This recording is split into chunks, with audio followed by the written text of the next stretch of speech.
भुवः स्वः तत्सवितुर्वरेण्यं भर्गो देवस्य धीमहि धियो यो नः प्रचोदयात्।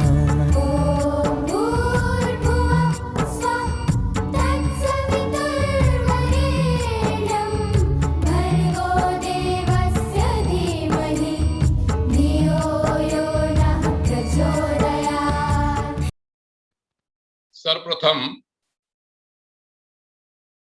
गायत्री मंत्र का उच्चारण करते हैं, अपनी ऊर्जा को केंद्रित करने का प्रयास करते हैं। ओम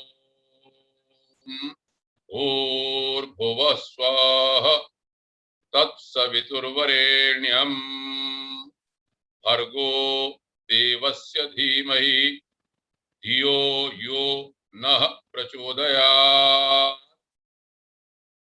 इसके उपरांत मैं प्रभु से प्रार्थना करने के लिए 2 मंत्र बोलता हूं। ओम विश्वानि देव सवितर्दुरितानि परासुव यद्भद्रं तन्न आसुव।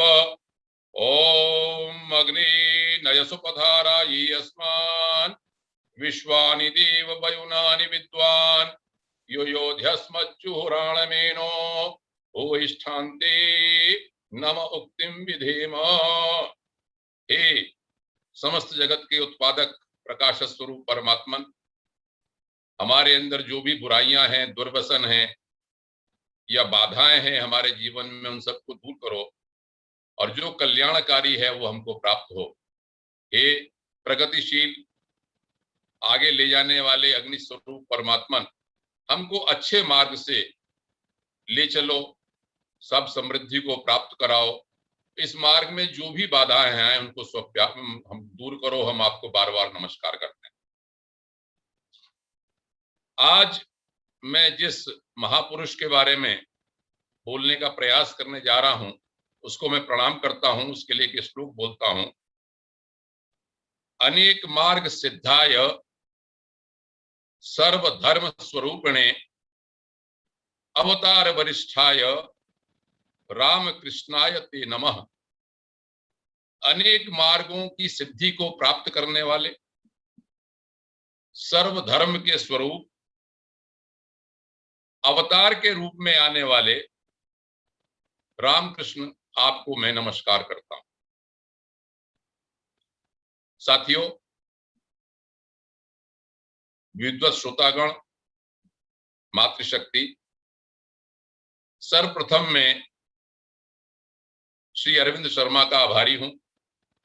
एक प्रयास किया, काफी शुरुआत में भी इन्होंने मुझको जोड़ा, तो आप धीरे धीरे 95 तक की हमारी गिनती हो गई है।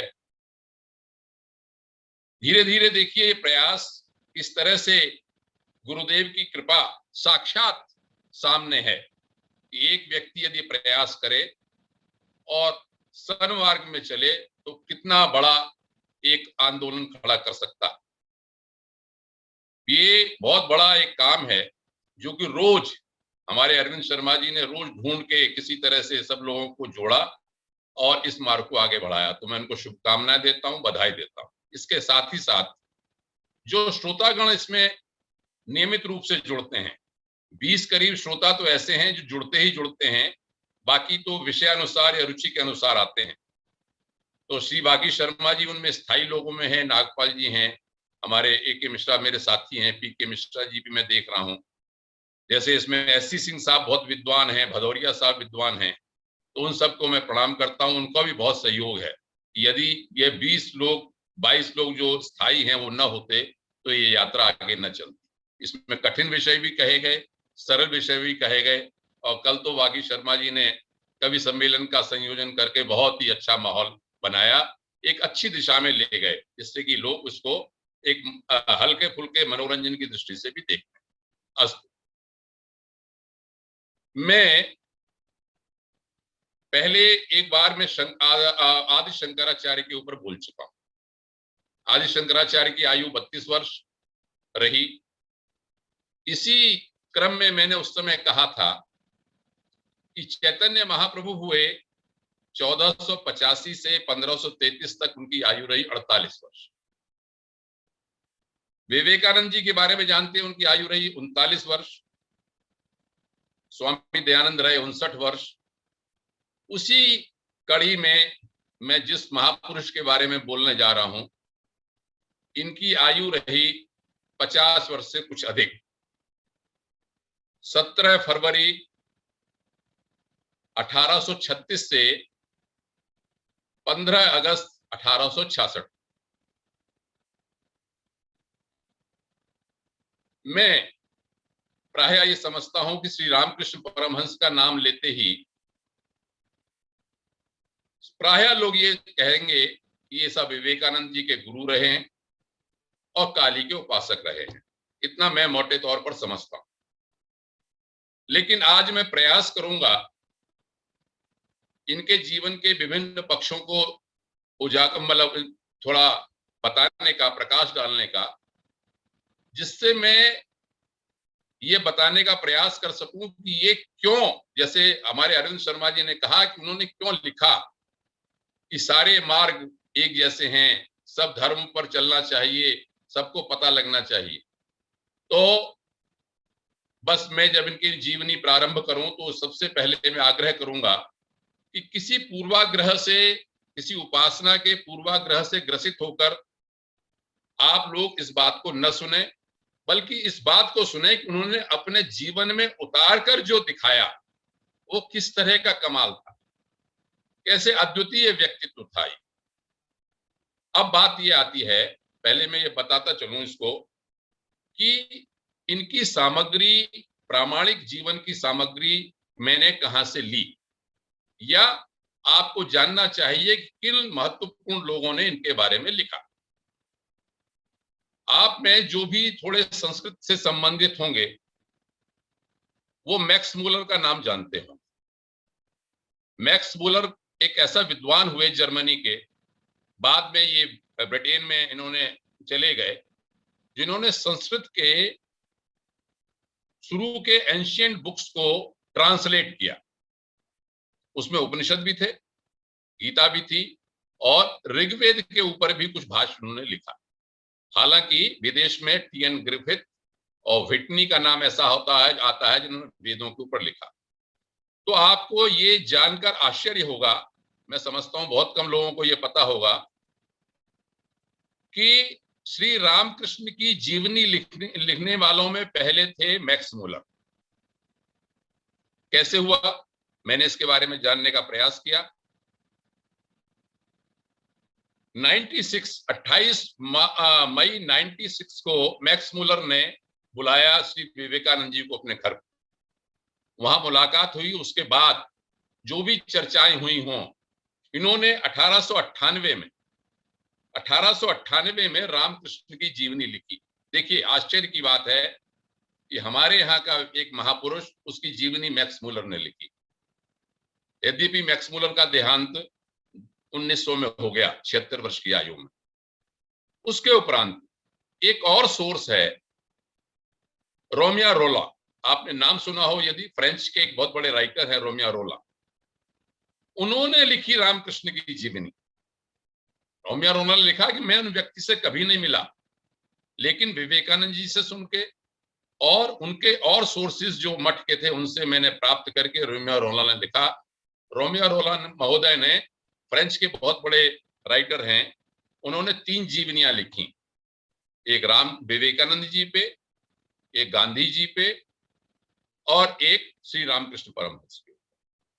एक तीसरा और सोर्स जो सबसे प्रामाणिक मैं मानता हूं, श्री रामकृष्ण जी के एक शिष्य हुए शरद चटर्जी। ये 1882-1881 में उनसे मुलाकात हुई, बहुत यंग थे, और उनकी मृत्यु के उपरांत रामकृष्ण मठ के सचिव रहे 27 साल तक। उनका बाद का नाम हुआ शारदानंद। इन्होंने बंगला में, क्योंकि सबका बंगला का ही है, मैं तो हिंदी में ले आए हैं हम लोग। रामकृष्ण परमहंस तो मूल रूप से बंगाली ही थे, उनका कथन भी सब बंगाली में ही था। तो उन्होंने इनकी जीवनी लिखी श्री रामकृष्ण लीला प्रसंग के नाम से, बंगला। बंगला में लिखी, बाद में इसका 1997 में धनराज विद्यालंकार ने इसका अनुवाद किया। ये धनराज विद्यालंकार ने, श्री नृसिंह वल्लभ गोस्वामी ने इसका अनुवाद किया हिंदी। एक और सोर्स, तो शारदानंद जी ने जो लिखा उसे हिंदी में 2 खंडों में रामकृष्ण भट्ट ने प्रकाशित किया है। श्री रामकृष्ण लीला प्रसंग, मैं इसलिए नाम बता रहा हूं, यदि आप लोगों में किसी को भी श्री रामकृष्ण जी के बारे में जानने की रुचि हो विस्तार से, क्योंकि मैं तो थोड़ा बहुत ही बता पाऊंगा, तो इन ग्रंथों को अवश्य पढ़ें जो कि रामकृष्ण मठ से निकले। एक और अन्य ग्रंथ जिसने मेरे जीवन पे बहुत प्रभाव डाला,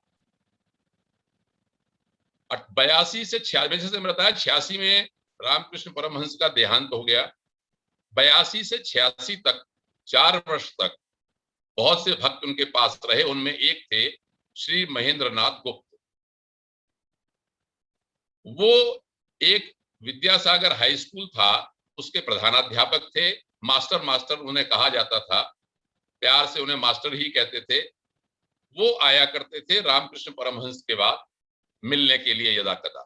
तो क्या करते थे, जैसे मिले जाके डायरी में सब लिखा करते थे कि आज ठाकुर ने, श्री रामकृष्ण परमहंस को उनके भक्त लोग ठाकुर के नाम से ही बुलाते हैं आदर के साथ, ठाकुर ने आज ये कहा, ये बातें कही। उसमें पूरी कुछ दिनचर्या भी होती थी और उनकी शिक्षाएं भी होती थी। वो ग्रंथ उन्होंने, जो शारदा माँ थी ठाकुर की पत्नी, उनके देहावसान के उपरांत उनकी आज्ञा से बंगाली में लिखा। उन्होंने कहा कि भाई मास्टर, तुमने जो कुछ भी उनके मुंह से सुना है उसे आप लिखो। तो वो ग्रंथ छपा श्री रामकृष्ण वचनामृत के नाम से बंगाली में। और आपको बहुत सुखद आश्चर्य होगा ये जानकर कि उसका हिंदी अनुवाद किया जाने माने कवि, जाने माने हिंदी के लेखक श्री सूर्यकांत त्रिपाठी निराला। ये बहुत आश्चर्य की बात है, बाकी क्योंकि आप बहुत रुचि से इस बात को सुनते हैं, समझते हैं इस बात को। श्री सूर्यकांत त्रिपाठी निराला जैसा दिग्गज आदमी, अब आप समझ लीजिए बंगाली में उनका कितना आधिपत्य होगा। उन्होंने यह पुस्तक लिखी, श्री रामकृष्ण वचनामृत का अनुवाद किया। ये रामकृष्ण मठ वालों ने निकाली। इस पुस्तक ने मेरे जीवन पे बहुत प्रभाव डाला। मैं आगे बताने का प्रयास करूंगा इसको। मैं कहता हूं, यदि आपको रामकृष्ण परमहंस को समझना है जीवनी के लिए, तो शारदानंद जी, उनको यदि उनकी बातें समझनी है बहुत सरल, तो आप श्री रामकृष्ण वचनामृत जो त्रिपाठी, सूर्यकांत त्रिपाठी निराला जी ने अनुवाद किया, उसको आप अवश्य देखें। ये हुए सोर्स जिसके ऊपर मैं आधारित करके अपनी बात को कहूंगा। मैं फिर आग्रह करके, बिना किसी पूर्वाग्रह से आप मेरी बात को सुनने का प्रयास करें। तो पहले तो मैं आउटलाइन बता देता हूं, मुख्य मुख्य घटनाएं। उसके बाद जो घटनाएं मेरी दृष्टि से महत्वपूर्ण हैं या जिनको हमें जानना चाहिए, उनके ऊपर मैं प्रकाश डालूं। जीवन वृत्तांत कैसे चला। आप 17 फरवरी 1986 को जन्म हुआ। नाम हुआ इनका गदाधर।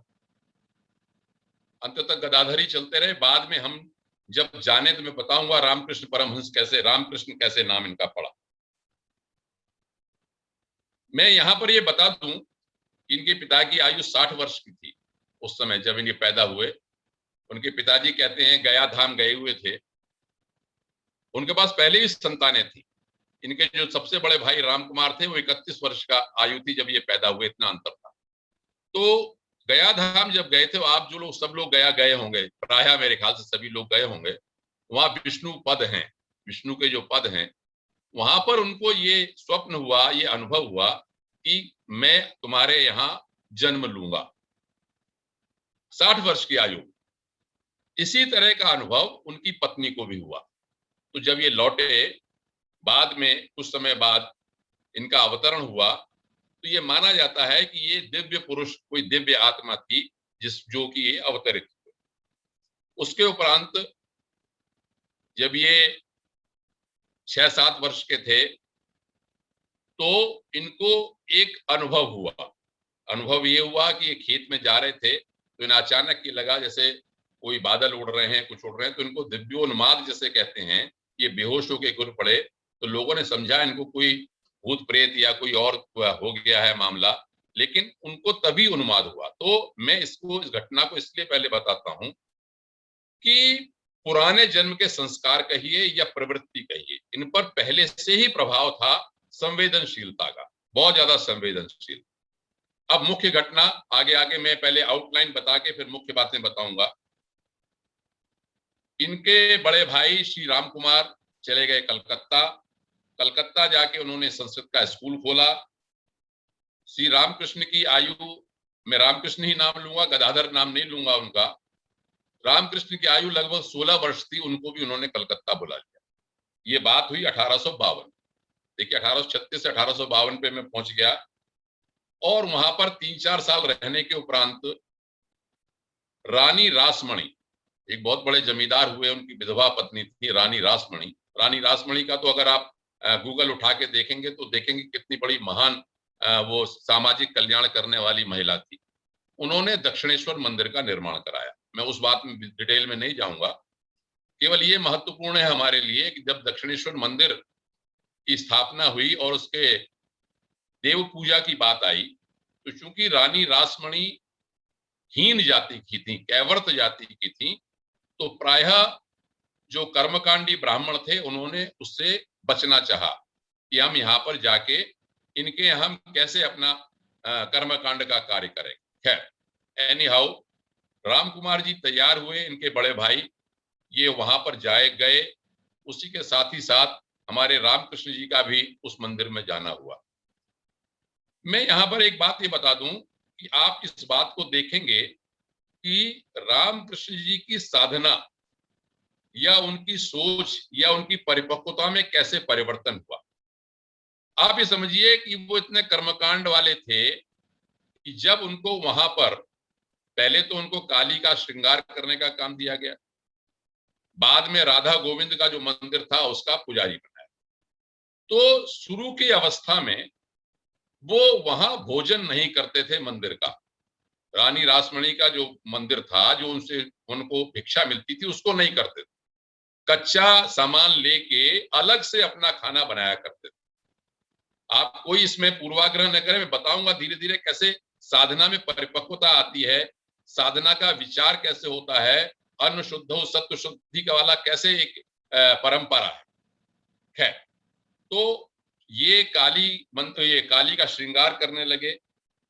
जो राधा गोविंद का मंदिर है, जो आप मेरे ख्याल से दक्षिणेश्वर सभी लोग गए होंगे, मैं समझता हूँ प्रायः लोग जो भी हैं दक्षिणेश्वर गए होंगे, तो वहां काली भी है, शिव भी हैं और राधा गोविंद जी का मंदिर।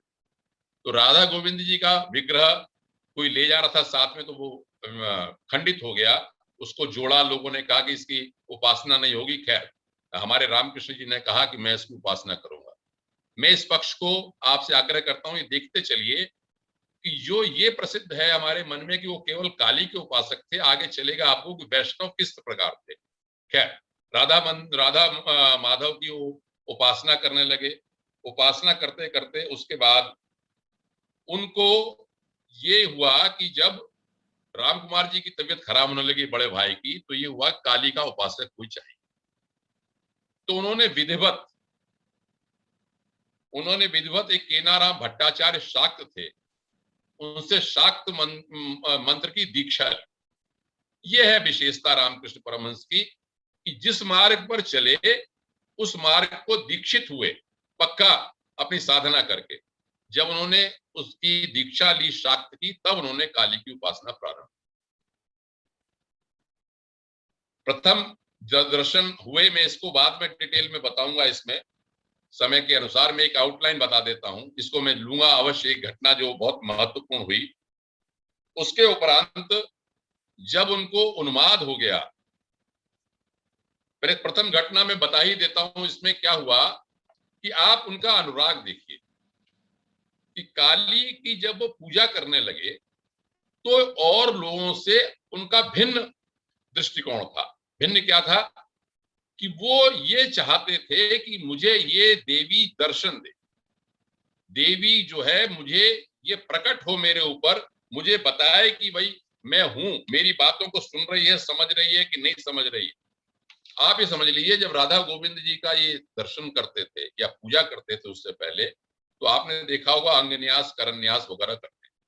तो जैसे कहते हैं रम इति जल धारया वन्नी प्रकारम विचिंत्य, कि रम जल धारा से चारों तरफ ऐसा लगे जैसे अग्नि हमारी हो रही है, हम उसकी परिक्रमा कर रहे हैं। तो वो ये कहते थे, उनके साथ में एक भांजे उनके रहे हृदय, उन्होंने भी जगह जगह में वर्णन किया है और शारदानंद जी ने उसको कोट किया है कि वो ये कहते थे, रामकृष्ण जी मुझे ऐसा महसूस होता है जैसे नीचे से मेरी ऊर्जा ऊपर को जा रही है। जो कुंडलिनी जागरण की बात थी वो उनको साक्षात अनुभव होती थी अंदर। मतलब जब वो पूजन करते थे, जिस प्रकार का आह्वान करते थे, मैं करता हूं अग्न्यास करन्यास, मैं देवताओं का आह्वान करता हूं, तो मुझे आज तक तो कुछ महसूस नहीं हुआ। लेकिन उनकी संवेदनशीलता देखिए कि जब वो कहते हैं कि मैं रम और जल धारा से, उनको लगता है कि अग्नि का आह्वान कर रहे हैं, तो अग्नि ही प्रज्वलित लगती थी उनको, और उनको कुंडली ऐसे लगती थी जैसे कि सर्पाकार होके ऊपर की ओर जा रही है। इतनी संवेदनशीलता थी। इसी के साथ साथ जो पहले मैं बात बता रहा हूं इनको, जब शुरू में इनको काली का उपासना का दिया गया, एक विशेषता और साथ साथ इनके जीवन में रही, वो थी कि गाने। मैं पहले फिर कह रहा हूं कि पूर्वाग्रह से आपके, मेरे पूर्वाग्रह तो इस जीवनी को इनको पढ़ के सब टूटे हैं। कैसे? लोग साकार निराकार की बात करते हैं, मूर्ति पूजा और निराकार का बहुत चिंतन चलता है कि ऐसे हैं भगवान, ऐसे हैं। स्तुति केवल गाने के सहारे। बंगाल में दो गायक, दो भक्त बहुत प्रसिद्ध हुए हैं, राम प्रसाद और चंडीदास। उनके गाने बहुत प्रसिद्ध हैं। मैं बंगला नहीं जानता, मैंने केवल उनके हिंदी के अनुवाद पढ़े। हमारे रामकृष्ण जी को इन दोनों के गाने बहुत पसंद।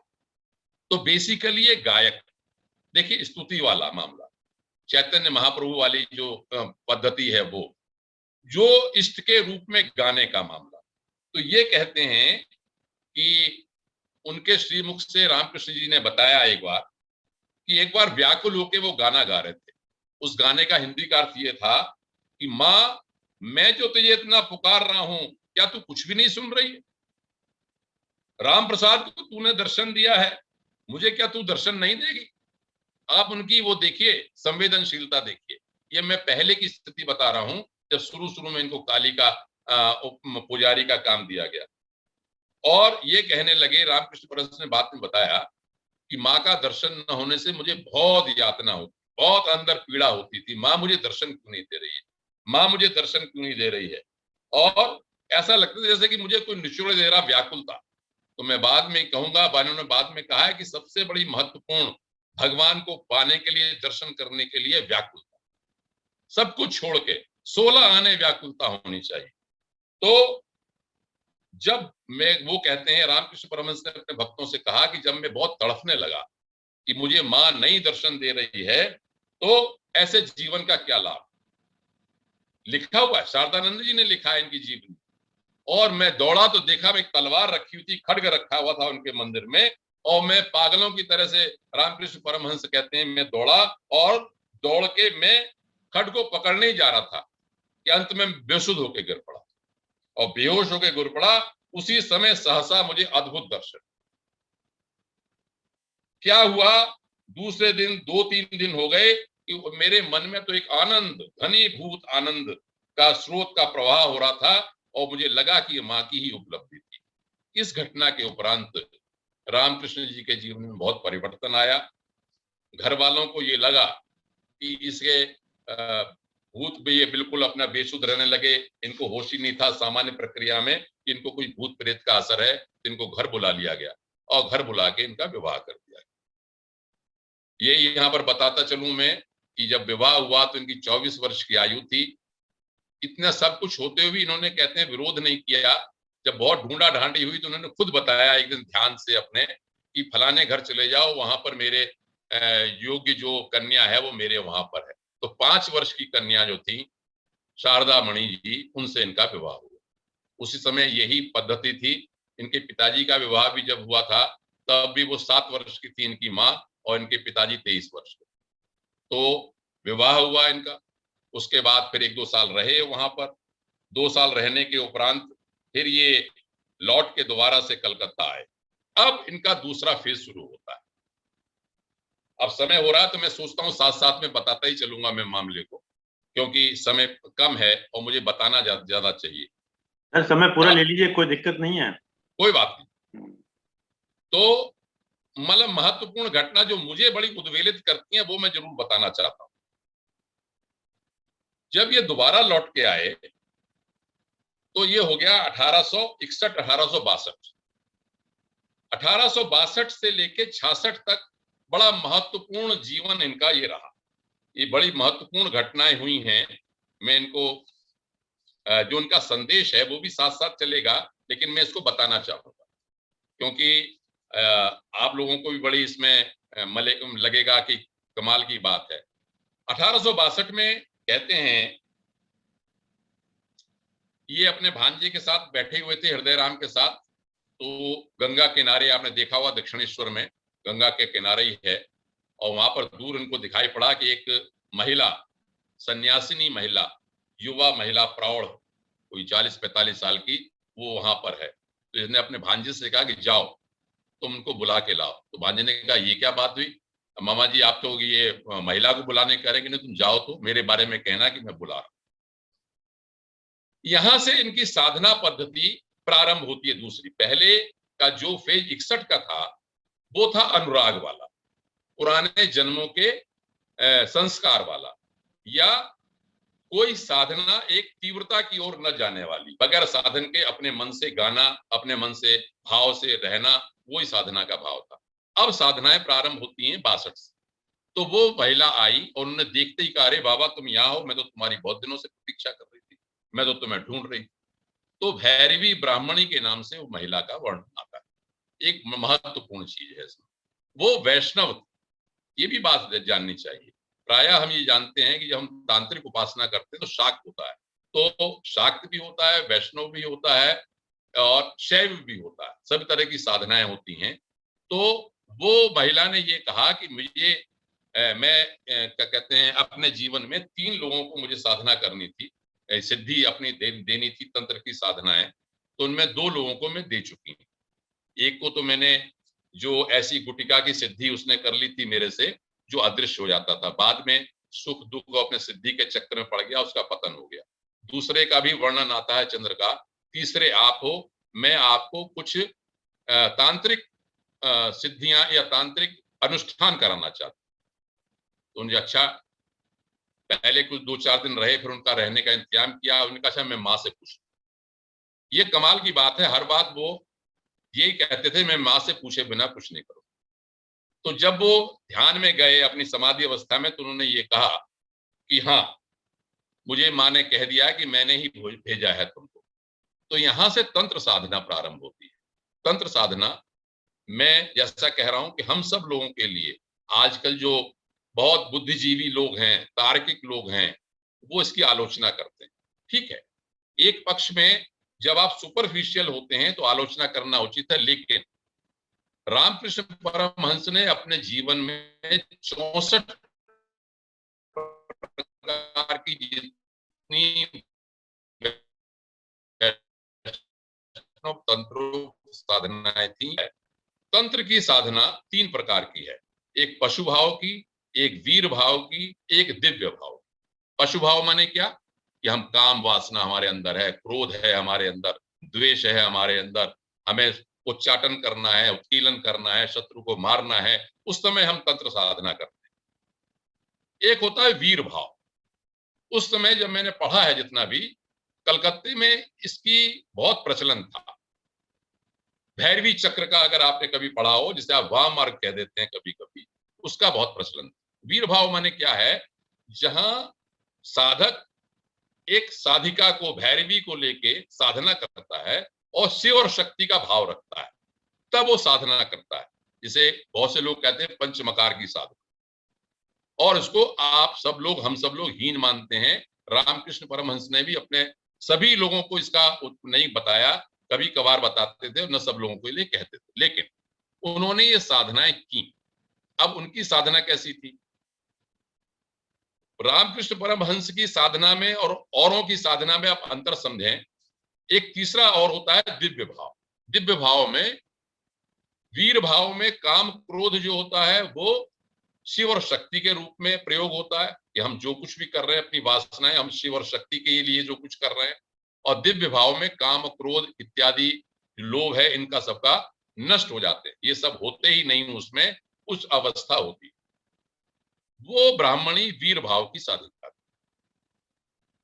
मैं मेटेरियलिस्टिक रूप से कि मतलब क्या साधना की क्या वर्णन है ये मैं बताता हूं उसमें, कि उसने ये रामकृष्ण परमहंस कभी कभी बताते थे अपने भक्तों को कि उन्होंने बताया कि उसने साधिका ने 2 मेरे लिए आसन बनवाए।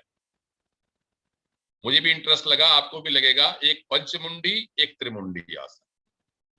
पंचमुंडी आसन में नर की खोपड़ी, शिवा गीदड़ी की खोपड़ी, सर्प का, भैंसे का सिर और वृषभ सारभेय, इनके सिर को नीचे रख के वो एक आसन बनवाया गया। ये तांत्रिक साधना में आता है। एक त्रिमुंडी आसन, जिसमें नर, भैंसा और बिल्ली, इनका एक आसन बनवाया। कभी कभार बताते थे वो, तो इसलिए ये वर्णन आया है इसमें। और वैष्णव तंत्रों में जो 64 की 64 क्रियाएं हैं वो सब इन्होंने कराई। पंचवटी थी, वहां भी साधना कराती थी। वहां पर 5 तरह के पेड़ थे, आंवला, बट, अश्वत्थ, अशोक और बिल्व। इसमें भी कभी कभी ध्यान कराते थे। एक बात मैं आपको ये बता दूं कि रामकृष्ण परमहंस की ध्यान की स्थिति की तीव्रता क्या थी। तीव्रता जानने के लिए एक बात मैं जो बताना चाहता हूं। जब ये पहली बार राउंड में थे, पहली बार आए थे, उनको पहले जब दर्शन हुए थे वहां पे, तब ये क्या करते थे कि सुबह पूजा की और शाम होते ही पंचवटी में चले जाते थे और रात में वहां पर साधना करते थे। तो इनका जो भांजा था हृदय, उसने कहा कि मैं पीछे पीछे कई बार गया देखने के लिए कहाँ गायब हो जाते हैं। तो कह रहे एक बार जाके मैंने देखा तो एक पेड़ के नीचे, बिल्व के पेड़ के नीचे बैठे हुए हैं और नग्न अपना जो यज्ञोपवीत है वो भी इन्होंने उतार के रखा हुआ है और वस्त्र भी उतार के रखे हुए। तो बड़ा चौंका और आलोचना की, ये कौन सा तरीका है भाई। तो रामकृष्ण परमहंस का कहना ये था कि भाई अगर आपको उच्च अवस्था में पहुंचना है तो अष्टपाश समाप्त करने पड़ेंगे। अष्टपाश क्या हुए मैं आप बता देता हूं। लज्जा, घृणा, भय, जाति, कुल, शील, मान, ये और धन। लज्जा, घृणा, भय, जाति, कुल, शील, मान और धन, ये अष्टपाश हैं। इनको काटे बिना ईश्वर के दर्शन नहीं होते। तो उस समय से ही इनकी साधना इस तरह की थी। ये रामकृष्ण जी का मान्यता थी। अब मैं आता हूं इस पे कि यहां पर क्यों साधना इन्होंने की। तो ये कहते थे कि संयम और अभ्यास की सहायता से ईश्वर प्राप्ति और आत्मज्ञान का अधिकारी बनाना ही तांत्रिक क्रियाओं का वास्तव में उद्देश्य है। सिद्धि प्राप्त करना तो है, लेकिन उन्होंने सिद्धियों को दूर रखा। यदि आप सिद्धि में फंस जाएंगे तो भगवान के दर्शन नहीं कर पाए। देखिए, पतंजलि का एक योग दर्शन है जो मैं व्यक्तिगत रूप से समझता हूं।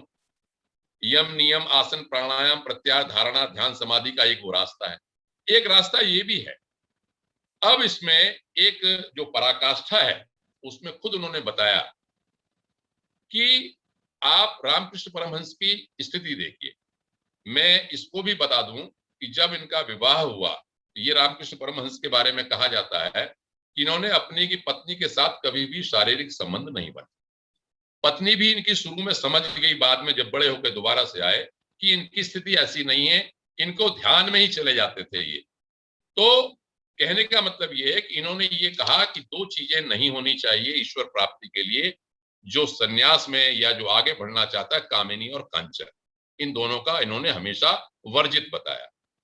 ऐसा नहीं है कि गृहस्थियों के लिए ये मना करते थे साधना करने से। गृहस्थियों को अगर मुझे समय मिलेगा 5 मिनट का तो मैं और इसमें बताऊंगा इसमें कि वो क्या क्या बातें कहते थे। तो गृहस्थियों के लिए तो कहते थे कि भाई देखो, गृहस्थी और योगी उन दोनों में क्या अंतर है? मक्खी और मधुमक्खी जैसा है। मधुमक्खी तो फूलों के ऊपर ही बैठेगी जाकर, और मक्खी कभी गंदगी में भी बैठ जाएगी, कभी मीठे में भी बैठ जाएगी जाकर। इस तरह से कहते थे। और ये कहते थे कि संसार वाले आदमी को क्या करना चाहिए? एक पैर पकड़े रहना चाहिए भगवान का और संसार में लगे रहना चाहिए। तो वो जितने भक्त आते थे उसके अनुसार भाषण करते थे। मैं बात कर रहा था साधना की। इस बात को, प्रकरण को लेकर मैं आगे बढ़ूंगा, इसमें समय आगे बढ़ रहा है धीरे धीरे। तो वैष्णव तंत्रोक्त जितनी साधनाएं थी, वैष्णवी भी रघुवीर शिला की आराधना करती थी, तरह तरह के भाव लेके। एक दिन उन्होंने ये बताया कभी अपने भक्तों से, रात्रि में सारी साधनाएं होती थी, कि उसने ये देखा कि एक युवती को लाई है भैरवी ब्राह्मणी। इसको अन्यथा न लें, मातृशक्ति भी बैठी हैं, बहनें बेटियां सब बैठी सुन रही हैं, लेकिन ये परम पराकाष्ठा देखिए। और उससे ये कहा, बाबा, रामकृष्ण को बाबा कहती थी अपना, वो माता हालांकि बाबा कहती थी, तो ये माँ का भाव रखते थे उसके प्रति, वो बेटे का भाव रखती थी कि बाबा इनकी उपासना करो, देवी मान, ये माँ है, ये शक्ति है, ये महिला जो है इसकी उपासना करो। उन्होंने उसकी उपासना करवाई। और फिर ये कहा, उन्होंने कहा रामकृष्ण परमहंस ने, कि मैं पहले हिचका। उन्होंने कहा कि इनकी गोदी में बैठ के तुम जप करो, ध्यान लगाओ। मैं प्रथम दृष्टया, या आप प्रथम दृष्टया सुनेंगे तो हीन समझते हैं इसको, लेकिन आप रामकृष्ण परमहंस के साधना की पराकाष्ठा और उस भैरवी ब्राह्मणी का विश्वास देखिए।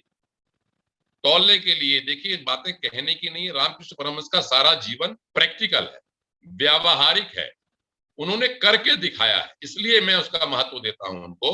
और उन्होंने कहा कि मैं हिचकते हुए उनकी गोदी में बैठ गया और मैंने जाप किया और मैं समाधि में चला।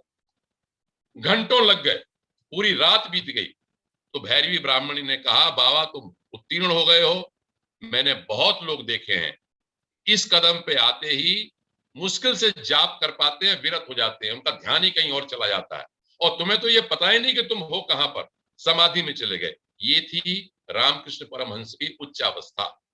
यहां तक एक जगह वर्णन ये भी आया है कि वो नर और नारी के सहवास को शिव और शक्ति के मिलन की दृष्टि से देखते थे हमेशा, और नारी को हमेशा कहते थे ये माँ है, रमणी तो माँ है, माँ की दृष्टि से देखो। प्रेम ही भाव साधना का उपाय है और ईश्वर का साकार रूप भी उसका अवलंबन है। रमणी के बारे में, उनका मातृ दर्शन के बारे में था, प्रत्येक स्त्री माँ की तरह से है। उन्होंने अपनी पत्नी का भी, जब दोबारा से माँ आई 71 के करीब में, वहां पर शारदा मणि रहने के लिए दक्षिणेश्वर, तो उनकी माँ के रूप में पहले उपासना की उन्होंने, षोडशोपचार करके उनकी पूजा की। तो इस तरह से ये साधना पूरी हुई। ब्राह्मणी काफी समय रही वहां पे। अब एक दूसरी साधना प्रारंभ होती है, वो है, अभी मैं जल्दी जल्दी करता हूं इसको, मधुर भाव। मधुर भाव अभी कुछ दिनों पहले इस तरह का निराकार के बारे में सब बात चला। मधुर भाव का क्या मतलब? एक जटाधारी करके एक सन्यासी आए, उन्होंने रघुवीर लला, जैसे कृष्ण की छोटे लला की उपासना करते हैं ना, कान्हा की गोदी में लिए हुए, उस तरह वो रघुवीर लला की उपासना करते थे। और उन्होंने सिखाया, तो इनको भी कोई मंत्र दिया, और ये इतने हो गए कि इनको ये दिखाई पड़ने लगे भगवान रघुवीर लला दौड़ते हुए। अरे तू क्यों जा रहा है, इस तरह करके जाते थे। अरे तुम वहां पानी में मत जा, इस तरह पीछे पीछे करके। एक बात मैं बता दूं, जो पहला दर्शन इनको हुआ था काली का, उसमें भी इनकी यही स्थिति थी। ये साक्षात कहते थे मुझे नहीं दिखाई पड़ती, लेकिन मुझे महसूस होता है कि मैं उनकी पायलों की आवाज को सुन सकता हूँ। मुझे मंदिर के ऊपर चढ़ते हुए दिखाई पड़ती है माँ, और मुझे इशारा करते हुए दिखाई पड़ती है, बात करती है मेरे से। कहने का मतलब ये, मेरा जो मैं जितना समझ सका हूं, ये संवेदनशीलता है, ये व्याकुलता है, ये समर्पण है हमारा अपने भाव के प्रति, कि हम जिस भाव में चलें। वो रघुवीर लला की उन्होंने साधना की, उन्होंने राधा वाली साधना भी की, सखी भाव की साधना भी। इस समय कम है तो मैं इसको समेटना चाहता हूं अब। तो सखी भाव की साधना में वो स्त्री के वेश पहन के रहते थे, ओढ़नी पहन ली, लहंगा पहन लिया, फरिया पहन लिया, नथनी लगा ली, और उसी तरह से लोग कहते हैं कि पहचान नहीं पाते थे लोग कि क्या साधना है। और ये भी कहते हैं उन्हें राधा जी के दर्शन हुए और कृष्ण के दर्शन भी। अब मैं एक महत्वपूर्ण प्रकरण पे आता हूं। उसी समय ये जब सब साधनाएं हुई इनकी, सारी की सारी मधुर भाव की साधना भी हो गई, भैरवी भाव की साधना भी हो गई। कहने का मतलब ये है कि रामकृष्ण जिस संग उसमें गए, उन्होंने करके दिखाया कि हाँ मुझे ये सब सिद्ध कर सकता हूं, उसी भाव को उन्होंने सिद्ध किया। अब आते हैं एक बड़े महत्वपूर्ण व्यक्ति, वो है तोतापुरी। वहां क्या हुआ, तब इन्होंने अपने दक्षिणेश्वर आश्रम में राम रासमणि जी की मृत्यु हो गई थी, उनके दामाद थे मथुर बाबू, उनसे कह के एक ऐसी व्यवस्था पंचवटी के पास करा दी थी जिसमें साधु संत आए, रहें, उनको खाने वाने का सब भिक्षा का प्रभाव रहे, तो लोग काफी आने जाने लगते थे। तो बहुत सारे संतों के वर्णन है इसमें, धीरे धीरे यदि आप पढ़ेंगे तो मुख्य जो इनके जीवन में जो परिवर्तन वाला जो मोड़ आया, इस सगुण से निराकार ले जाने वाला, वो तोतापुरी के नाम से। तोतापुरी के नाम से एक सन्यासी आए, दिगंबर थे सन्यासी। पूरा नाम इनका नहीं पता था, लेकिन ये वर्णन आता है जो मैंने पढ़ा है कि ये किसी पंजाब से आए हुए थे, विशालकाय थे। रामकृष्ण परमहंस मध्य मझोल कद के थे, ये विशालकाय, लंबे चौड़े, नग्न, नागा जिसे बोलते हैं, और अपने हाथ में अग्नि रखने वाले। एक संप्रदाय है, आप लोगों ने भी पढ़ा होगा कि पहले वो लोग अपनी अग्नि अपने साथ रखते थे, उनकी अग्नि कभी परंपरागत मिलती थी, कभी बुझती नहीं थी, उस अग्नि को लेकर साथ चलते थे और वहीं यहाँ पर रहते थे, धूनी रमाते थे। तोतापुरी का यह मामला था कि वो 3 दिन से ज्यादा, सन्यासियों के नियम होते हैं, वो 3 दिन से ज्यादा नहीं रुके। तोतापुरी वहां पर आके रुके। उन्होंने जब देखा रामकृष्ण परमहंस को ये गाना गाते हुए, ताली बजाते हुए, भाव में करते हुए, उन्हें लगा कि इनमें कुछ न कुछ विशेषता है। और उन्होंने ये कहा कि भाई देखो, तुम अभी समाधि की पराकाष्ठा पर नहीं पहुंचे हो। उन्होंने कहा कैसी बात कर रहे हैं, मैं तो, मुझे मां दिखाई पड़ती है कि नहीं, ये नहीं है, अभी रुकावट है। निर्विकल्पक समाधि तक जो पहुंचना है वो अलग चीज है, अगर तुम चाहो तो मैं तुम्हें दीक्षा दे सकता हूं। तो इन्होंने कहा, भी वही बात कही इन्होंने कि मैं मां से पूछ के बताऊं। तो रात में जब ध्यान किया, सब किया, तो उन्होंने कहा नहीं, मैंने भेजा है इनको, तो मैं अब संक्षेप करता हूं इस बात को। तो उन्होंने दिखाना शुरू को, लेकिन उन्होंने कहा देखो भाई, मैं जो दीक्षा दूंगा उसमें संन्यास लेना पड़ेगा। तो मैं संन्यास तो कहे, मेरी माँ या मेरी पत्नी, ये सब लोग हैं, मैं तो दे नहीं पाऊंगा। उन्होंने कही चलो रात में चुपचाप संन्यास दिलवा देंगे आपको। संन्यास का सारे सामग्री हुई।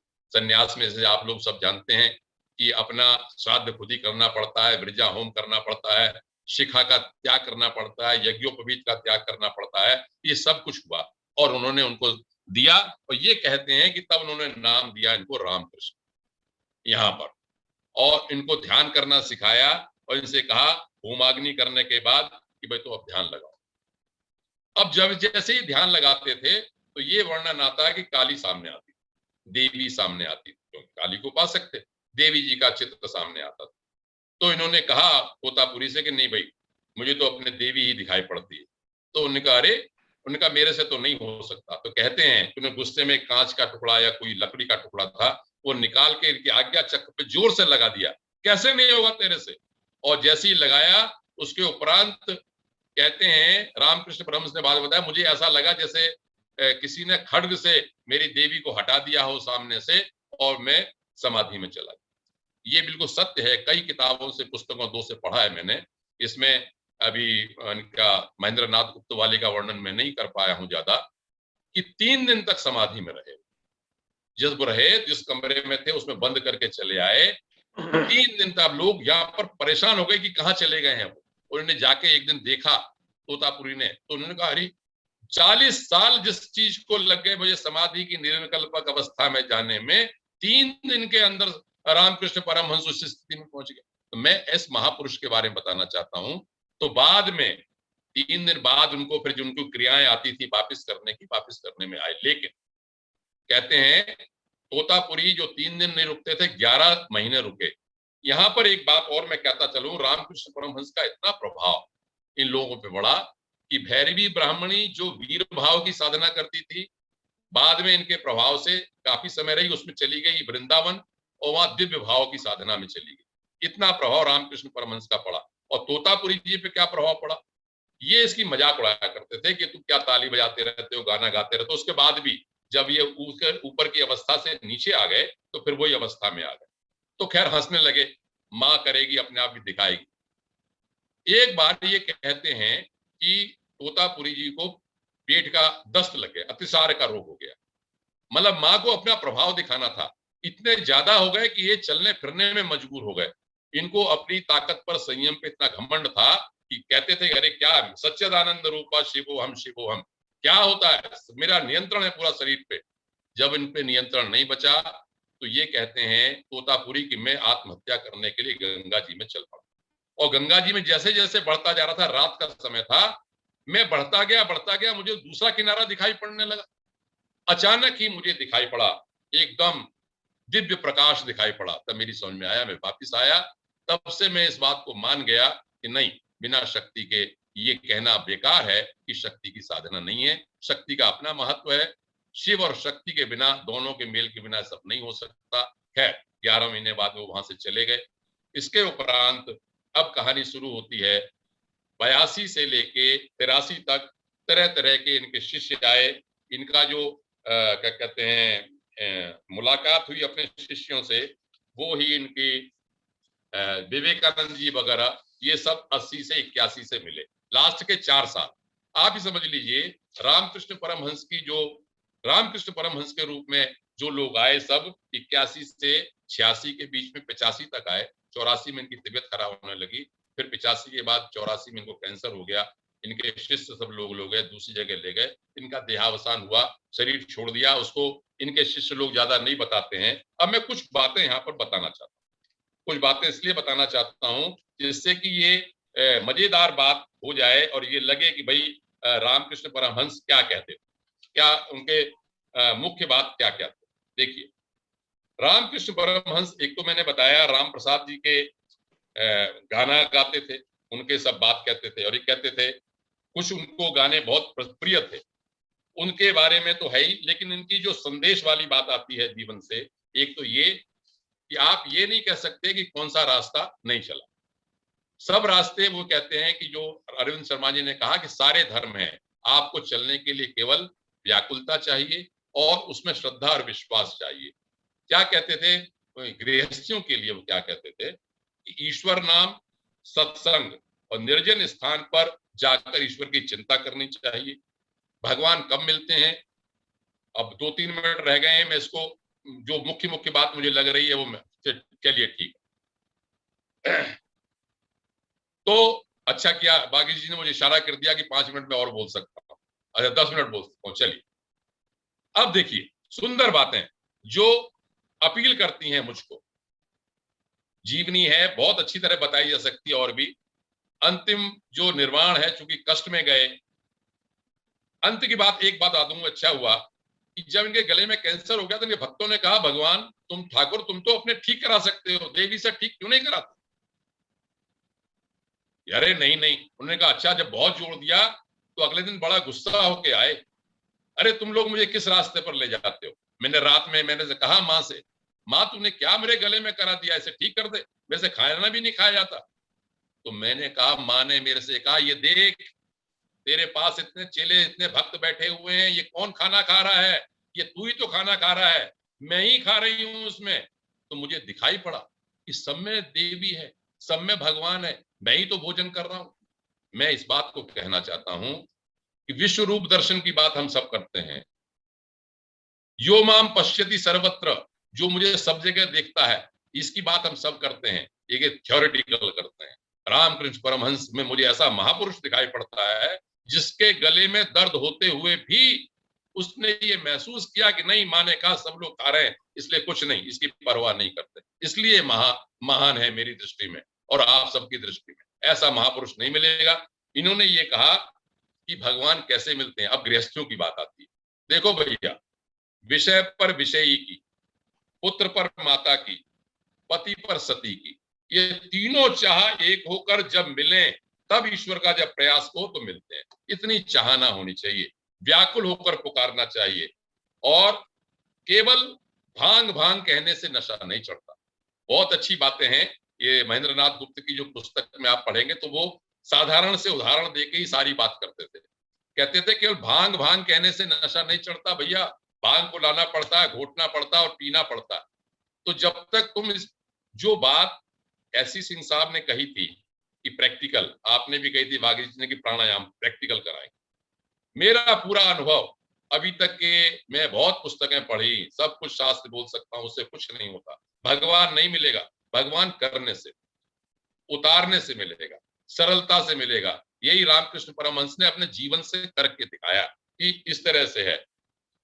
वही कहते थे कि वही राम, कहते ना, एक राम दशरथ का बेटा, एक राम घट घट में लेटा, एक राम का जगत पसारा, एक राम जग जग से न्यारा। कहते नहीं, वही राम दशरथ का बेटा, वही राम घट घट में लेटा, उसी राम का जगत पसारा, उसी राम का सब जग से न्यारा। एक ही चीज है सब जगह देखना। शास्त्र के बारे में उनका कहना था कि शास्त्र का उद्देश्य ऐसे है जैसे चिट्ठी का पढ़ना। आपने चिट्ठी पढ़ी, संदेश आया कि भैया मुझे आप मिठाई भेज देना, इतने कपड़े भेज देना, उसके बाद आपने ठीक किया। ज्ञान और अज्ञान के बारे में कहते थे कि दोनों चीजों से परे चले जाओ। आपके पैर में कांटा लगा, आपने एक कांटा या सुई दूसरी ली, उससे कांटे को कांटा निकाल दिया, दोनों को छोड़ दिया। आपको भवसागर पार करना है, आपको नदी पार करनी है, आपने नाव का सहारा लिया, नाव को छोड़ना पड़ता है। शास्त्र रूपी नाव का सहारा तो लिया जाता है, लेकिन अगर आपको उस नदी को पार करना है तो उस नाव को भी छोड़ना पड़ता है। जो लोग ज्यादा हम जैसे बोलते रहते थे, उनको देख के वो ये कहते थे ये भौरा है, इसने अभी रस प्राप्त नहीं किया। जैसे ही रस प्राप्त करेगा चुप हो जाएगा। भौरे की गुनगुन तभी तक है जब तक कि वो फूल पर नहीं बैठा। अब अरविंद शर्मा जी की बात को मैं याद दिलाता हूं। एक जगह उन्होंने कहा, ईश्वर की ओर बढ़ा चल, अपनी वर्तमान अवस्था से कभी संतुष्ट न रहना। ईश्वर का बार का जिसे विरोधी समझो, उसको उसी समय छोड़ दो। एक और बात जो हम ये जानना चाहते हैं, बहुत से करते हैं, भगवान क्या है, भगवान ऐसा है, भगवान वैसा है। नहीं, तो ये बताओ, कहते थे बात करते करते, कि तुम्हें राजा से मुलाकात करनी है, दोस्ती करनी है, जान पहचान करनी है, कि ये जानना है कि राजा के पास कितनी सवारी है, कितना धन है, कितना ऐश्वर्य है। अरे मुख्य बात तो ये है कि राजा से जान पहचान कर लो।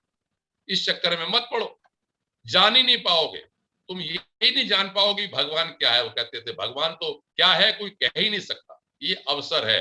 तो कहते थे और उसके लिए जान पहचान के लिए क्या करो, या तो राजा से सीधी मुलाकात करो, नहीं है तो उसके मंत्री से, उसके राजपुरुष से, उसके किसी चपरासी से जान पहचान कर लो। कहने का मतलब जो भक्त लोग हैं, जो राजा को जानते हैं, जो ब्रह्म के रास्ते पर चले हुए हैं, उनसे मुलाकात करो, आप उनसे जान पहचान करो, वो आपको तुमको रास्ता दिखाएंगे।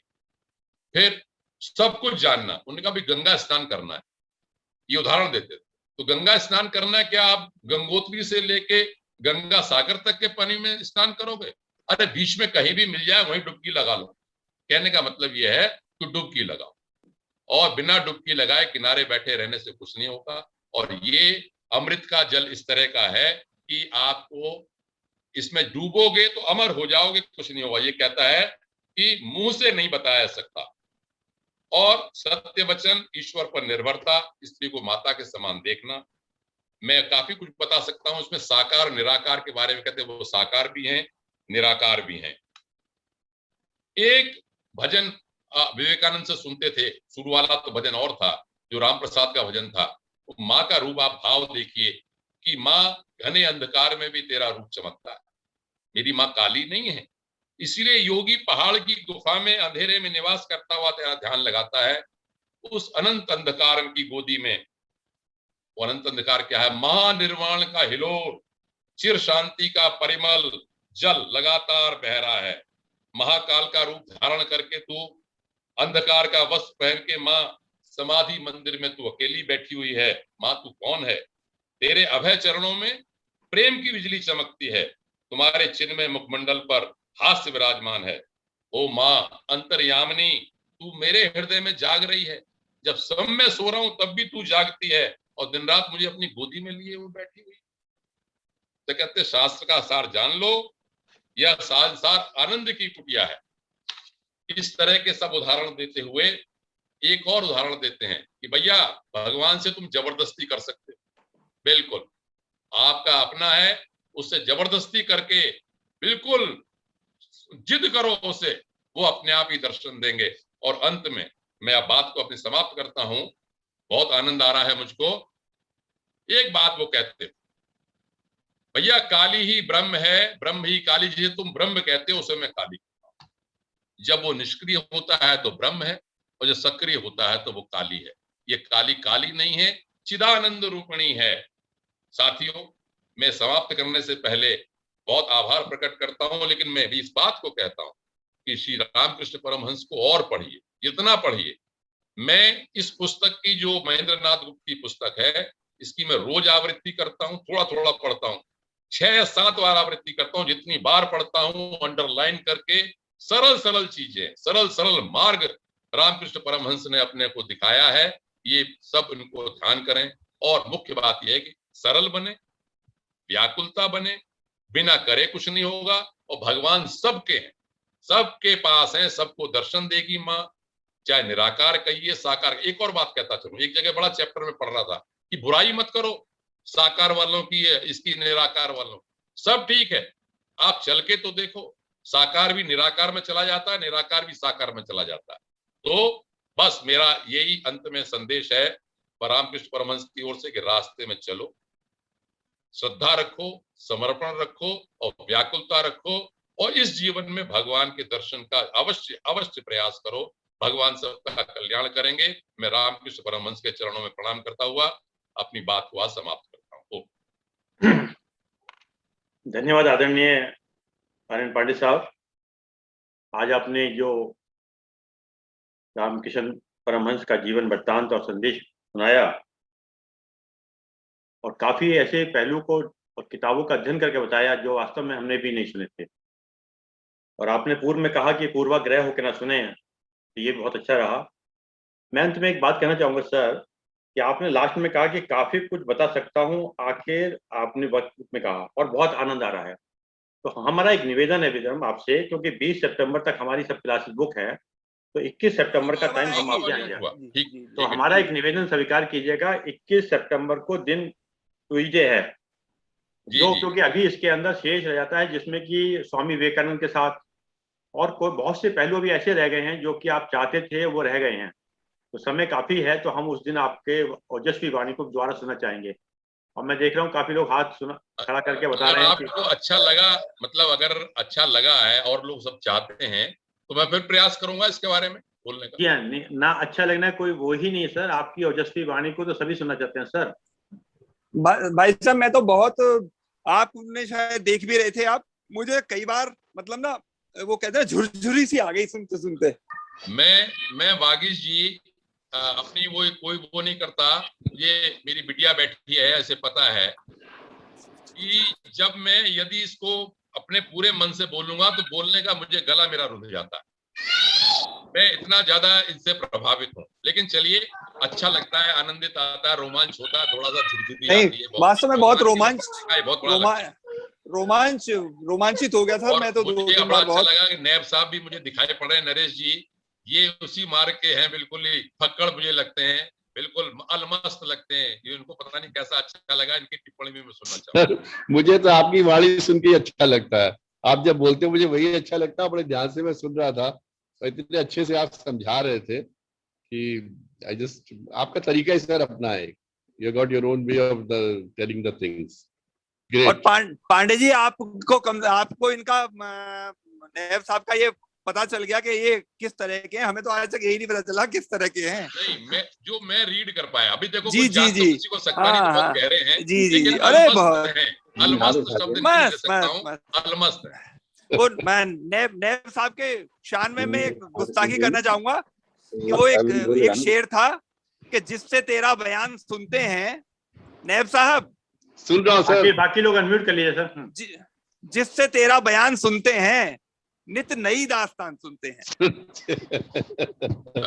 अरविंद जी, डॉक्टर राधेश्याम दीक्षित जी, जो हमारे विभाग में बहुत ही मूर्धन्य विद्वान हैं, आकार के तर्क हैं इनके पास, वो जरा कुछ पूछना चाहते हैं। जी बिल्कुल बिल्कुल बिल्कुल, वो आ रहे हैं। आप अनम्यूट कीजिए, क्योंकि गुरुदेव ने भी कहा कि जो हमारी किताबें हैं वो जीवन पर्यंत हमारी शिक्षक हैं। अगर आज वास्तव में हमें देखा जाए तो गुरु तो ठीक है, अपनी जगह है, ये किताबें जो सदग्रंथ हमें, ये हमारा बड़ा अच्छा मार्गदर्शन करती है इस में। बिल्कुल, उसी रास्ते पे चलें बस। हमारे रामकृष्ण परमहंस कहते हैं बस कुछ चलें किसी भी तरह। देखिए सर, ये जो आपने कहा कि उस रास्ते पे चलें, देखिए उसमें क्या है कि अपना सुधार संसार की सबसे बड़ी सेवा है।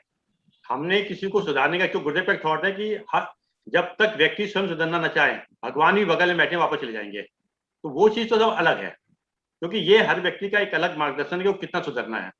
हम उसको अपने आचरण से दिखा सकते हैं, पर सुधारने के लिए कंपेल नहीं कर सकते सर, क्योंकि ये थंब इंप्रेशन की जो 1 इंच का है, ये 750 करोड़ की सबकी अलग अलग है सर। बिल्कुल। चलिए प्रश्न काल के अंदर देखते हैं कि क्या चीज है चैट बॉक्स में। सर चैट बॉक्स देख लेते हैं। ये तो मिश्रा जी ने साधुवाद दिया, थैंक यू मिश्रा जी। के मिश्रा साहब। जी सर। सर प्रणाम। मैं बहुत प्रसन्न हूँ, मेरे छोटे भाई के मिश्रा जी भी आज। हाँ सर, मैं भी देख रहा हूँ, जब मिश्रा साहब को मैं भी देख रहा हूँ सर। जय सर। हाँ मिश्रा जी। सर प्रणाम। सर मेरा सिर्फ एक आभार था, मैं आपको और प्रकट करना चाहता हूँ कि मैं रामकृष्ण मिशन विद्यालय के विद्यार्थी रहा हूँ कानपुर में। उसके बावजूद मैं ये कहना चाहूंगा कि उनके व्यक्तित्व के बहुत सारे पहलू जो मुझे स्कूल में नहीं जानकारी मिल पाई थी, वो आपके द्वारा बताए गए। मैं बहुत हृदय से आभारी हूँ कि आप रामकृष्ण जी के संबंध में इतनी अच्छी बातें और इतनी ज्ञानवर्धक बातें बताई कि मतलब I am really obliged to you. Thank you. धन्यवाद। कोई किसी का प्रश्न हो तो अनम्यूट करके पूछ सकते हैं सर, नहीं तो फिर मैं पांडे जी से एक सवाल मैं ही पूछूंगा फिर। आप ही पूछिए। आप तो आपके पास तो क्वेश्चंस की बिल्कुल वो रहती है सर। बिल्कुल जरूरी है सर की। जी बहुत अरविंद पांडे साहब, आपने एक जगह बताया पंचमकार की साधना।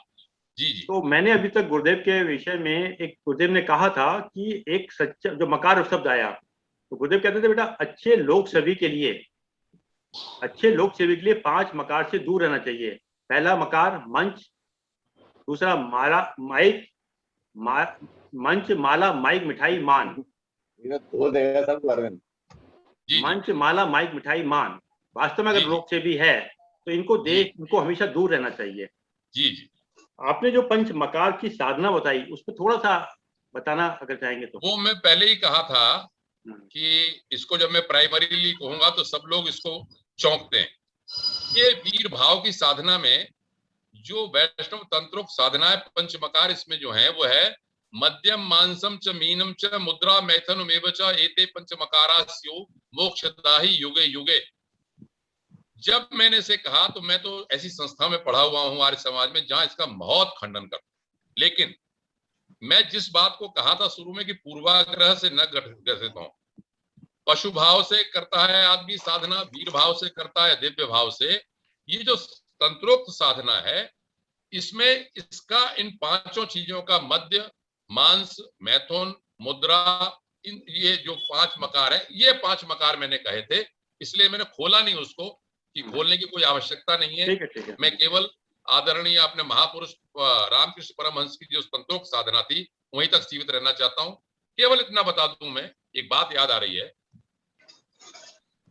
हमारे रामकृष्ण परमहंस ने जो साधना की वो रमणी में मातृभाव को देख के की, एक बात।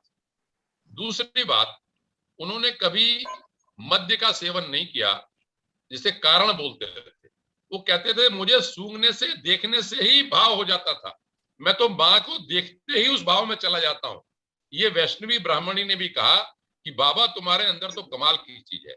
और घृणा के संबंध में जो साधना है और आगे मांस के संबंध में, वो जो घृणा वाला जो पाश है उसे समाप्त करने के लिए है, नाम मात्र के लिए। वो मैं उन साधनाओं में आगे नहीं जाना चाहता।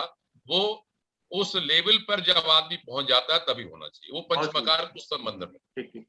किसी को कोई और प्रश्न है तो अनम्यूट करके पूछ सकते हैं, वरना फिर आखिरी सवाल मैं ही पांडे साहब से पूछूंगा। किसी को पूछना अनम्यूट करके पूछ सकते हैं। नहीं कोई आप ही पूछ लिए। लेकिन पांडे जी बस मैं तो एक बात कहूं, ये जो भी आदमी जिस भी पथ पर चलना चाहे, जो भी प्रयास कर रहा है या जो भी साधना कर रहा है, उसमें जो है नैसर्गिक रूप से होना चाहिए, उसमें दिखावा बिल्कुल नहीं होना चाहिए। और जहां दिखावा हुआ या जहां उसने प्रिटेंड करना शुरू किया वहीं साधना खत्म। मैं इस बात को बागीश जी जानता हूं कि सबसे ज्यादा हम लोग आकृष्ट होते हैं या आलोचना करते हैं तंत्र वाली बात, इसीलिए मैंने थोड़ा सा डिटेल में बताया। मेरे पास और साधनाओं के बारे में भी उनके है, लेकिन वो भाव नहीं जानते। वैष्णव धर्म में भी तंत्रोक्त साधना है, शैव में भी है, शाक्त में भी है। और इस साधना के पूरे एक परिपाटी, एक परंपरा है, बहुत लंबी परंपरा है। नाथ संप्रदाय ले लें, कश्मीर का शैव संप्रदाय ले लें, सब।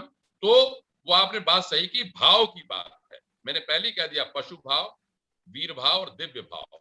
एक ऐसे महापुरुष के बारे में मैं आज बोला हूं जिसने रमणी को मां के रूप में ही देखा, अपनी पत्नी को मां के रूप में देखा, उसी रूप में उसकी प्रतिष्ठा की, उसी के रूप में उसकी पूजा की। कभी भी उनके मन में कोई भाव बुरा नहीं आया। और बार बार कहा कि मां को, प्रत्येक मां, जो हमारे दुर्गा सप्तशती में कहता है कि विद्या समस्ता तव देवी वेदा, स्त्रिया समस्ता सकला जगत्सु, सारी स्त्रियों में तुम्हारा है। मैं कहता हूं, पढ़ता हूं, काश मेरी बुद्धि में भी अगर ऐसा आ जाता। एक स्वामी थे मेरे जिनका संसर्ग हुआ, वो कहते थे, पांडे जी, इसके लिए प्रत्येक स्त्री के पैर छूने चाहिए। हमारे मन में जो स्त्री के प्रति भोग की भावना रहती है, प्रत्येक को देख के अगर आपको मां के रूप में उसको देखोगे तो वो आप पैर छूओ, उसके पैरों का, चरणों का वंदन करो। तो ये भाव होना चाहिए। आपकी बात बिल्कुल सही है कि जिस भाव से चलेंगे वही भाव प्राप्त होगा। ऐसा नहीं है कि तांत्रिक लोग सिद्धि भी प्राप्त करते, पतन भी होता, सब कुछ मिल सकता है। भगवान के पास तो पिटारा है, आप जो चीज मांगोगे वो मिले। सही बात। जो बिल्कुल अच्छे संत हैं सर, मैं उसमें कंट्रोवर्सी, वो स्त्रियों को, मतलब महिलाओं को, स्त्रियों को, बच्चों को पैर छूना अलाउ ही नहीं करते। बिल्कुल सही बात है जी। अरविंद जी, चलिए आखिरी सवाल मैं पूछा पांडे साहब, अगर आप परमिट करें मुझे। हाँ सर, मैं इस पे नहीं जाना चाहता कि आज के समय में तांत्रिक साधना की क्या प्रासंगिकता है, मैं इस पे नहीं जाना चाहता, क्योंकि ये एक विषय, ना मुझे ज्ञान है इस विषय में, ना मैं कह सकता हूँ। परंतु परम पूज्य गुरुदेव ने एक बात कही थी कि मैं पूरे विश्व को बदलने का दावा करता हूँ, किसी सिद्धि से नहीं, अपने विचार से। मेरे विचार इतने पैने हैं कि जहां भी जाएंगे उथल पुथल कर देंगे। तो विचार की प्रासंगिकता तो अपनी जगह रहती है, मतलब, क्योंकि आज अगर कोई आने वाले वक्त के अंदर ना लहू काम करेगा ना लोहा काम करेगा, विचारों से विचार कटेंगे और कट भी रहे सर। आप बिल्कुल, आपने ठीक कहा। चूंकि मेरे पास समय नहीं था और चूंकि विवेकानंद को मैं बोलना नहीं चाहता था अभी जानबूझ के, उन्होंने क्या किया, रामकृष्ण परमहंस ने जो गुरुदेव ने बात कही आपके, वही किया। क्या किया उन्होंने? रामकृष्ण परमहंस ने अंत के दिन में, 1-2 दिन पहले, अपने देश छोड़ने से पहले, नरेंद्र से ये कहा, नरेंद्र मैंने तुझे सब कुछ दे दिया। उनके पास सारी सिद्धियों की ताकत थी, कभी प्रयोग नहीं किया, पूरी शक्ति दे दी। और ये कहा, जब वो निर्विकार भाव में समाधि में विवेकानंद जाने लगे, कहने लगे नहीं मैं से उतरना नहीं चाहता, उन्होंने कहा नहीं, तेरा काम इसलिए नहीं है, मुझे पता है तू सप्त ऋषियों में एक है, तेरा अवतार हुआ है संसार को बदलने के लिए, संसार को विचार देने के लिए। Ramakrishna Paramahansa was source of energy. उसने अपनी एनर्जी को अपने शिष्य विवेकानंद को दिया, और कितने शिष्यों को दिया जिनका मैं नाम आगे बताऊंगा, जिन्होंने अप्रत्यक्ष रूप से लोग जानते नहीं है। विवेकानंद को उन्होंने कहा कि ये दुनिया को बदलेगा, और आप जानते हैं कि विवेकानंद ने दुनिया को बदला। जो आपने गुरुदेव ने कहा वही बात है। मैंने जानबूझ के ये जो साधना की बात कही है, इसलिए नहीं कही कि हम करें, इसलिए कही कि सारे मार्ग चलने लायक चल सकते हैं, लेकिन आपको उतनी उच्च अवस्था में होना चाहिए जिसमें कि रामकृष्ण परमहंस पहले से ही थे। हमारा तो पूरा एक जीवन निकल जाएगा अपने भाव को समाप्त करने में, तो तब जाके विवेकानंद बनाया उन्होंने अपने पूरी ताकत से। बहुत सुंदर। और इसमें अगर हम देखें, जो विवेकानंद की पत्रावली है, 100 साल पहले जो पत्र लिखे हैं, अगर उसको हम पढ़ते हैं तो आज के समय में बड़ी प्रासंगिक है। मतलब 100 साल पहले जो पत्र है, पत्रावली, अगर वास्तव में किसी को पत्रावली मिले तो पढ़ना चाहिए आज के, कि वो जो स्वामी विवेकानंद की पत्रावली। एनीवे, हम आपका बहुत बहुत हृदय से आभार प्रकट करते हैं। एक हमारे बीच में आदरणीय काल्ला साहब हैं, आर.के. काल्ला साहब, उन्होंने मुझे 2 प्रश्न भेजे हैं। आप अगर उसका जवाब देना चाहें आप दे सकते हैं, या कोई और जैसे सिंह साहब देना चाहें वो दे सकते हैं। आर.के. काल्ला साहब हैं, चाहे तो वो, क्योंकि थोड़ा सा इससे अलग हटके उन्होंने मुझे भेजा है कि आप जो है मेरे 2 प्रश्नों का रखिएगा। आर.के. काल्ला साहब, मैं काल्ला साहब जी कहाँ?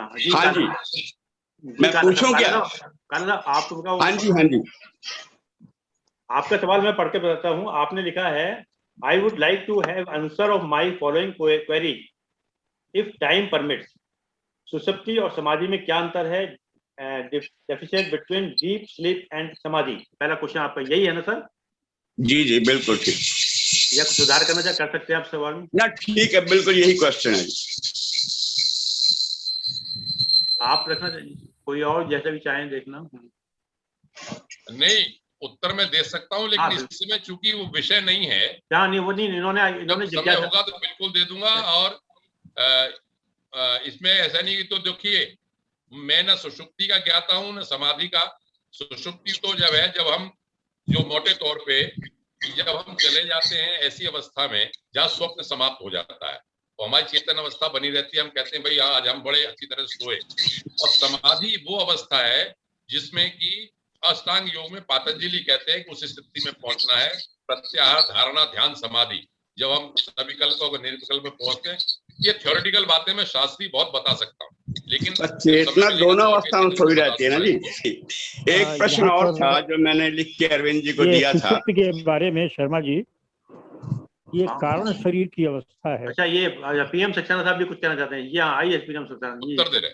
ये सुषुप्ति जो है वो कारण शरीर की अवस्था है। स्थूल सूक्ष्म कारण, स्थूल चूप जागृत अवस्था है, सूक्ष्म स्थिति जो है वो स्वप्न अवस्था है, और सुषुप्ति कारण अवस्था है। इस सब के बियॉन्ड तुरीय अवस्था है समाधि। ठीक है जी। काला साहब, आपका सवाल दूसरा। हाँ, दूसरा प्रश्न ये था कि कोई गृहस्थी व्यक्ति जैसे हम लोग हैं जो तृष्णाओं में जीता है, कामनाओं में जीता है, हमेशा डिजायर्स रहती हैं, क्या डिजायर्स को खत्म किए बिना आनंद की अवस्था मिल सकती है? अवश्य अवश्य। यही बात मैं कहना चाह रहा था कि राग को केवल अनुराग में बदलना है, बस राग को अनुराग में बदलना है। आनंद ही आनंद है। रामकृष्ण परमहंस ने कहा संसार तो आनंद की कुटिया। आपने बहुत अच्छी कालरा साहब बात कही। आप जो बात पूछ रहे हैं मैं भी उसी स्थिति में हूं। मुझे भी दुनिया बहुत अच्छी लगती है, लेकिन पढ़ा मैंने इतना ही है कि भगवान की ओर मोड़ दो, राग भगवान की ओर मोड़ दो, काम भगवान की ओर मोड़ दो, क्रोध मोड़ दो। अगर समाप्त नहीं कर सकते तो समाप्त करने की बात नहीं कहता ग्रंथ, हमेशा निग्रह करने की बात कहता है। आपको लगाम को खींच के रखना है थोड़ा सा, बस, और डायरेक्शन चेंज कर दे। दोनों तरह के साधक हैं, एक तो वैसे कठोर वाले, एक है हम जैसे, तो वो भगवान की ओर मोड़। तो ये भी साधना का एक रास्ता। करेक्ट। पांडे साहब, हमने इसलिए रखा था, आज इनका प्रश्न आया था, ये हमारे पास पहली बार आए, दूसरी बार आए मंच में, तो हमने इसलिए रखा कि ताकि इनके प्रश्न का जवाब मिल जाए। चलिए साहब, आप ये बहुत कम लोग जानते हैं कि सूर्यकांत त्रिपाठी निराला ने रामकृष्ण जी की जीवनी को अनुवाद किया। अच्छा चलिए सर, कल की घोषणा करते हैं। कल हमारे पास बीच में 4 तारीख है, जो आदरणीय एससी सिंह साहब आ रहे हैं, क्योंकि 4 तारीख जिनका था डॉक्टर कुमार साहब का, वो नहीं आ पा रहे हैं। एससी सिंह साहब खोल लीजिएगा अपना। कल को हम जो सब्जेक्ट ला रहे हैं, बहुत ही एक अलग सब्जेक्ट लेकर आ रहे हैं हम लोग। सिंह साहब अपने को दिखा दीजिएगा, प्रकट हो जाइए। कल का जो हम सब्जेक्ट ला रहे हैं वो ये लेके आ रहे हैं कि एससी सिंह को मेरा प्रणाम, नमस्कार सर। हमने कोटसा नमन आपको कर दिया ग्रुप में। बहुत अद्भुत संकलन आपका था। प्रयास तो हमने भी किया, लेकिन ढेर सारी ऐसी चीजें आज प्राप्त हुई कि हम आपके वास्तव में हृदय से आभारी हैं सर। धन्यवाद।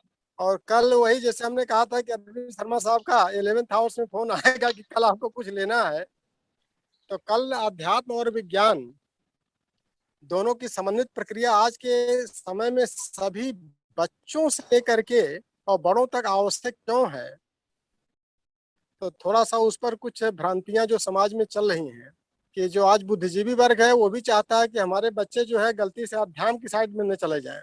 तो इन भ्रांतियों को भी आपसी चर्चा में दूर करने का प्रयास किया जाएगा। तो कल का सब्जेक्ट यही रहेगा कि अध्यात्म विज्ञान क्या है। अध्यात्म अलग और विज्ञान अलग न लेकर के अध्यात्म विज्ञान को समन्वित प्रक्रिया लिया जाए ताकि जीवन को संतुलित रखने में सहयोग मिले। तो इसी पर हमारे अरविंद शर्मा साहब का आदेश हुआ है, तो कल इसी पर मिलजुल करके हम लोग चर्चा करेंगे। पांडे साहब, एक्चुअली क्या था कि एक भ्रांति या मिथ है कि जो अध्यात्म है वो रिटायरमेंट के बाद होना चाहिए। और कई परिवार में हमने ये देखा है, नहीं आपके तो परिवार में नहीं, मैं जानता हूँ, कई परिवार में देखा है कि बोले कि स्वामी विवेकानंद तो पैदा हो पर पड़ोसी क्या हो जाए, भगत सिंह पैदा हो पड़ोसी क्या हो जाए, और मेरा बेटा ना हो जाए। हाँ बस, हाँ मतलब कहीं ये पीले कपड़े पहन के बाबा ना बन जाए। और ये जो भौतिक चीजें हैं, जहां मैंने पैसा लगाया है, जैसे कि किसी चीज में लगाया, उसकी रिकवरी ना हो जाए या कुछ ना हो जाए, मतलब कहीं ऐसा मिथ हो गया। तो हमने आदरणीय सिंह साहब से यही डिस्कस किया कि हमारा जो कल का टॉपिक हो वो जो एक मिथ है हमारी, क्योंकि अगर देखा जाए तो गीता में अर्जुन तो बिल्कुल यंग है, तो हमें जो यंग लोगों को ये जो संस्कार हमें स्टार्टिंग से पढ़ने चाहिए, तो वो ही काफी प्रबल होते हैं, उसी पर टिके होते हैं। हमने देखा कई बार जो हमारी एजुकेशन हुई तो हमें कोई चीज याद हो गई तो हमें आज तक याद है, जो हमें चौथी पांचवी में पढ़ा है वो आज तक याद है हमें सर, हम भूलते नहीं है। तो हमने निवेदन यही किया सिंह साहब से कि कल का टॉपिक वो लेंगे और परसों टॉपिक जो ले रहे हैं वो हमारे आदरणीय श्री भागीश शर्मा जी ले रहे हैं, वो लेंगे रामभद्राचार्य जी के ऊपर। सुंदर सुंदर, बहुत सुंदर, रामभद्राचार्य के ऊपर लेकर आ रहे हैं, बहुत सुंदर।